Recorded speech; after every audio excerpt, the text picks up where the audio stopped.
The three things that I want to leave with you, just these three. I could do 10, I could do a whole life class. But just these three things will carry you if you let them. First and foremost, knowing who you are. Knowing who you are. Being able to answer this question, who am I? And what do I want? You know, many times when I go out of the country, I am baffled by that question.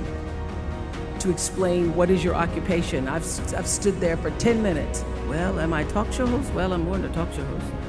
Am I a businesswoman? I'm a businesswoman. I'm more than a businesswoman. Am I an entrepreneur? I'm more than an entrepreneur. So I just leave it blank or self-employed. So I'm not asking for the roles that you play as daughters. I'm not asking that question. What are the roles that you play as a daughter, as a friend, as a sister? You're going to be a lawyer, you're going to teach, you're going to be a pharmacist. I'm asking the bigger question of who am I? Who am I really? My answer is I am God's child. I am that which is born of all that is. I am, as Pierre de Chardin said, a spiritual being having a human experience, come trailing the breath of the ancestors yet, but trailing the breath of the angels. And understanding that because I am connected to the source of all that is possible for me. That's who I am. And what do I want?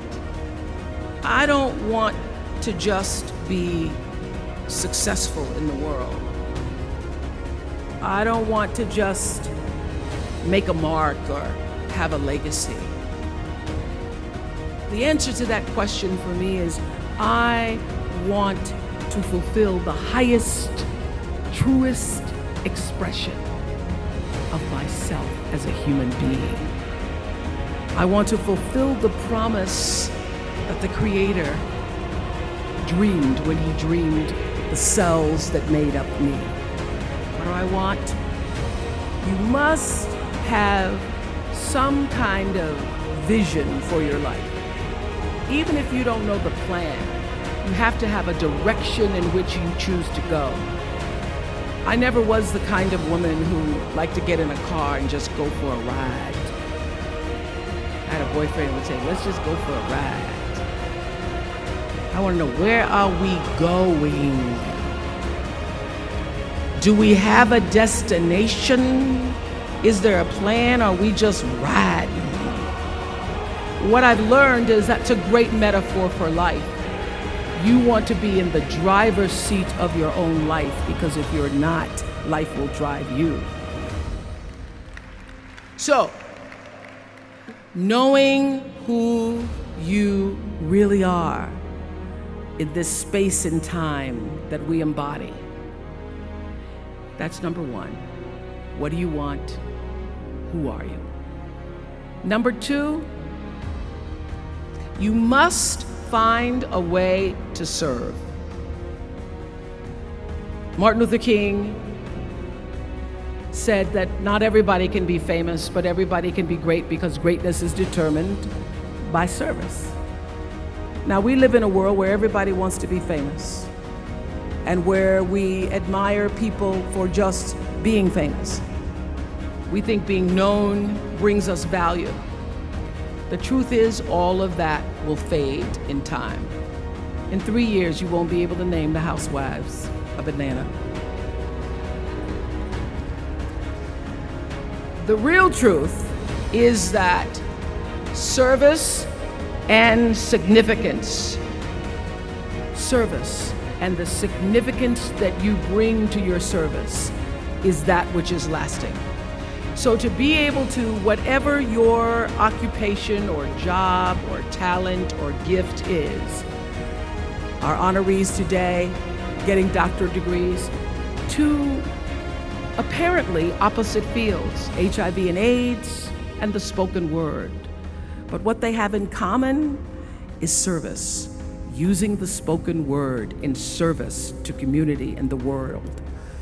Using your knowledge and information about HIV and AIDS and medicine in service to the world. And if you look at all the most successful people in the world, whether they know it or not, they have that paradigm of service. Everybody's talking about Mark Zuckerberg and IPO. Service.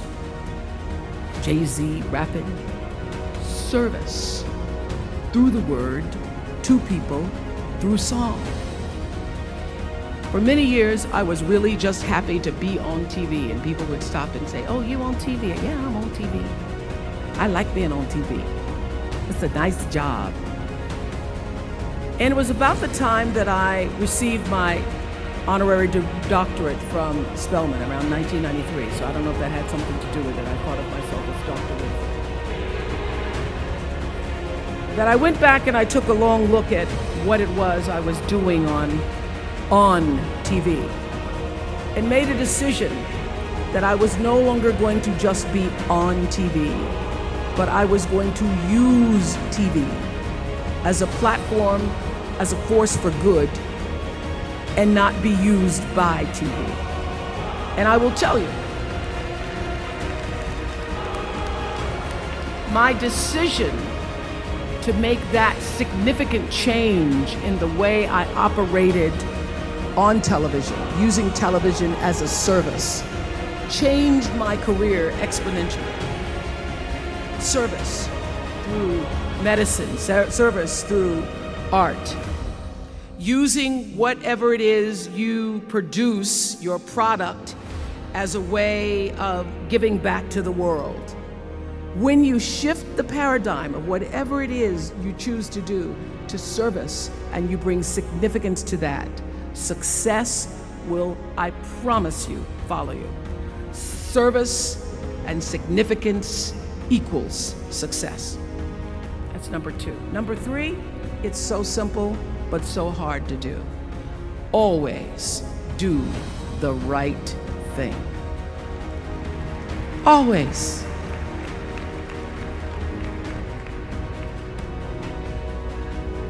Be excellent. People notice. Think of how you notice. You go to Taco Bell, somebody gives you an extra napkin and some sauce. You notice. You want to go back to that person, because even at Taco Bell, excellence shows itself. Be excellent. Let excellence be your brand.